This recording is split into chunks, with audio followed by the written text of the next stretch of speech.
আপনি কি আল্লাহর বিধানের উপর সবর করতে পারছেন? মাহফিলে আসছেন বলে কি আল্লাহ মাফ করে দেবে আপনার এই বেপরদাকে রে?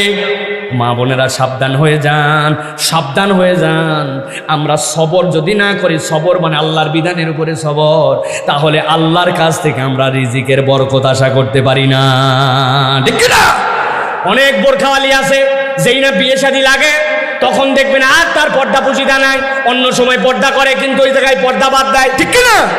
বাহিরে পর্দা করে কিন্তু নিজের গ্রামের মধ্যে তার কোনো পর্দা নাই, ঠিক কিনা? সাবধান হয়ে যান। অতএব উবুদিয়াত বুঝাইছি কোনটা, আর আল্লাহর সবর বলতে কি বোঝায়, নতুন করে কনসেপ্টটা পরিষ্কার করে নিতে হবে। সর্বশেষ কথা এবার চলেন। আল্লাহ রাব্বুল আমিন বলছেন, আমার যতগুলা পয়গম্বর, পয়গম্বরের মধ্যে গরম পয়গম্বর 3 জন। কয়জন? কথা বলে কয়জন?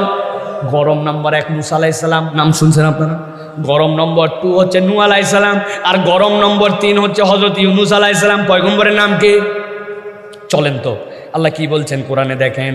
আল্লাহ বলছেন, ওয়াযান্নুন ইযযাহাবা মুগাদিবা ফাযান্না আল্লান নাকদিরা আলাইহি।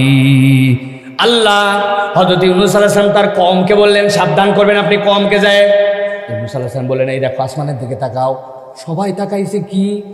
আপনার আমার এলাকায় যখন এই রড কাটার জন্য বিভিন্ন ধরনের ড্রিল ব্যবহার করে, রড কাটার জন্য যখন র্যাপ ব্যবহার করে, চিচ্চির চিচ্চির করে সামনে দিয়ে আগুন বেরোয়, দেখছেন আপনারা ভাই?